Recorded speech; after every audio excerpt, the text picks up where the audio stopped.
تسلی ہو جائے گی کہ جی سب کا فیصلہ ہے. تو اس وقت جس طرح ہم ملک کو دھکیل رہے ہیں، اداروں کا تصادم جہاں اس وقت یہ ٹکر اگر آگے بڑھ جائے، خدا نخواستہ فائنینشیل ایشو بن جائے، سیکیورٹی مہیا نہ ہو، تو الیکشن کیسے ہوں گے؟ یہ ایک نئی ٹکر شروع ہو جائے گی. جی جناب. تو مقصد صاحب، یہ کچھ عرض میں نے آپ کے سامنے کرنا تھا. جو زیادتیاں ہوئی ہیں اس ملک میں، ہم جو چھوٹے صوبوں والے ہیں، کل بھی ہمارے بھائی نے بتایا کہ جی پنجاب کے معاملے میں ہر ہمیشہ ایک فرق رویہ رہا ہے، باقی صوبوں کے معاملے میں فرق رویہ رہا ہے. بے نظیر صاحبہ کا اتنا بڑا حادثہ ہوا تو یہ الیکشن پیچھے ہو گئے تھے نا، دیکھو کوئی قیامت تو نہیں آئی تھی. 90 روز کا ٹارگٹ تو ویسے ہی وہ گزر گیا ہے. اب اس پہ ضد کرنا 90 روز کی رٹ، تو مجھے تو سمجھ نہیں آتی کہ یہ تو اس لیول پہ ایسے لگ رہا ہے کہ باقاعدہ پارٹی بن گئی ہے. اب جب ادارے بھی پارٹی بن جائیں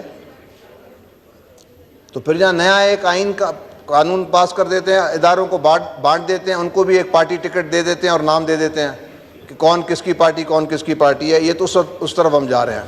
تو ہمیں اس سے بھی نکلنا پڑے گا.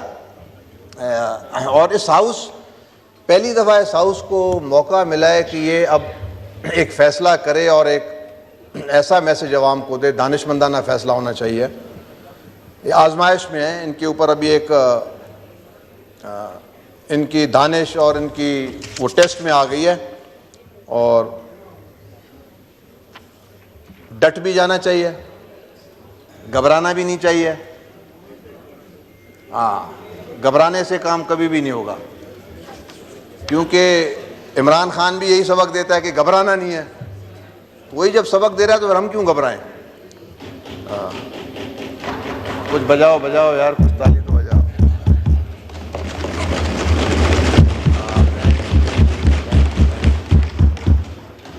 تو سب سے جو اہم ادارہ ہے جس کو میں کہوں گا، ہاؤس کہوں گا، وہ یہ ہے. اس کو اگر آپ نے اوپر نہیں رکھا تو یہ ملک کبھی بھی آگے نہیں جائے گا.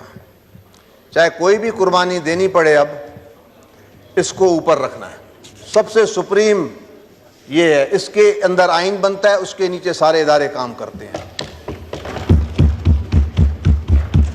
کسی کے بھی ذہن میں، اچھا ایک اور بات میں آپ کو کلیئر کروں جی، یہ جو ہاؤس بیٹھا ہے نا، یہ 18 کے الیکشن میں وہ ہیں جو بالکل فلٹر ہو کے جیت کے آئے ہیں.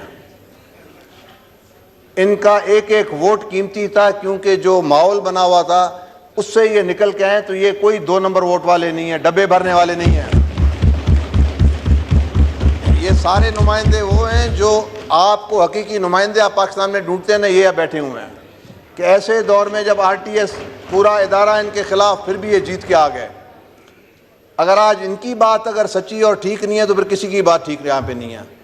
انشاءاللہ ہم ان کے ساتھ ہیں، سارے ہاؤس والوں کے ساتھ. جو فیصلہ کریں گے، چاہے ریل میں بیٹھنا پڑا بیٹھیں گے، جیل میں بیٹھنا پڑا بیٹھیں گے، ہم ان کے ساتھ ہیں انشاءاللہ. شکریہ جی. تھینک یو محترمہ.